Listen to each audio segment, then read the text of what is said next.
আসসালামু আলাইকুম সুপ্রিয় দর্শক, সকলকেই জানাই অগ্রিম ঈদ মুবারক। মুসলিমদের জন্য সবচেয়ে পবিত্র মাস হচ্ছে রমজান। এই মাসের অপেক্ষায় থাকেন বিশ্বের সব ধর্মপ্রাণ মুসলিমরা। হিজরি ক্যালেন্ডার অনুযায়ী শাবানের পরেই আসে রমজান মাস, আর সেই হিসাবে আর মাত্র কয়েকটা মুহূর্তই কিন্তু বাকি আছে রমজানের। 2025 সালের পবিত্র রমজান মাস ও ঈদুল ফিতরের সম্ভাব্য তারিখ কিন্তু এইমাত্রই জানিয়ে দিলেন সংযুক্ত আরব আমিরাতের জ্যোতির্বিজ্ঞানী ইব্রাহিম আল জারওয়ান। মুসলিমদের জন্য রমজান অত্যন্ত গুরুত্বপূর্ণ একটি মাস, যা কিনা সিয়াম সাধনা, ইবাদত ও আত্মশুদ্ধির মাধ্যমে পালন করা হয়। তো দর্শক, আমরা এখন দেখে নেব বাংলাদেশ ও দুবাইয়ের রমজান মাসের চাঁদ কখন দেখা যাবে, রোজা কবে থেকে শুরু হবে বাংলাদেশে, এছাড়া খুশির ঈদ ঠিক কবে পালিত হতে চলেছে।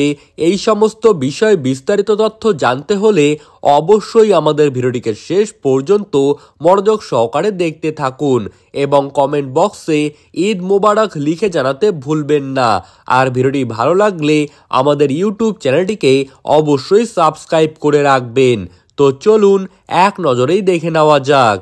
চন্দ্র বর্ষপঞ্জিকা অনুযায়ী আরবি বছর গণনা করা হয়। কবে কোন মাস শুরু হবে তা চাঁদ দেখার ওপর নির্ভর করে, আর এ কারণে প্রতি বছর রমজানের সময় পরিবর্তন হয়ে থাকে। রমজানের চাঁদ দেখা যাওয়ার পর ওই দিন রাতেই কিন্তু তারাবির নামাজ পড়েন মুসল্লিরা। এরপর সূর্যোদয়ের আগে সেহরি করেন এবং সূর্যাস্তের পর ইফতারের মাধ্যমে রোজা পূর্ণ করেন। 2025 সালের ফেব্রুয়ারি মাসে পবিত্র রমজান মাস শুরু হওয়ার সম্ভাবনা রয়েছে। 2025 সালের 28শে ফেব্রুয়ারি সন্ধ্যায় রমজান মাসের চাঁদ দেখা যেতে পারে বলে জানিয়েছে মধ্যপ্রাচ্যের বিভিন্ন সংবাদ মাধ্যম। আর সেই হিসেব যদি করা হয় তাহলে কিন্তু 1 মার্চ অর্থাৎ মার্চের 1 তারিখ প্রথম রোজা পালিত হবে। পুরো বিষয়টি চাঁদ দেখার ওপর নির্ভর করছে এবং 2025 সালের রোজার ঈদ কিন্তু পালন করা হবে 30শে মার্চ। পৃথিবীর অনেক দেশে এখনও খালি চোখে চাঁদ দেখাকেই প্রাধান্য দেওয়া হয়।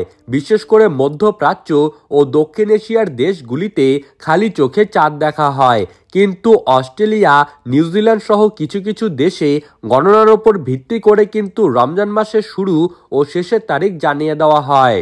সুপ্রিয় দর্শক, এই ছিল আজকের সর্বশেষ আপডেট। আপনাদের সকলকেই আবারও জানাই অগ্রিম ঈদ মুবারক। ভিডিওটি ভালো লাগলে অবশ্যই আমাদের চ্যানেলটিকে সাবস্ক্রাইব করতে ভুলবেন না। ধন্যবাদ।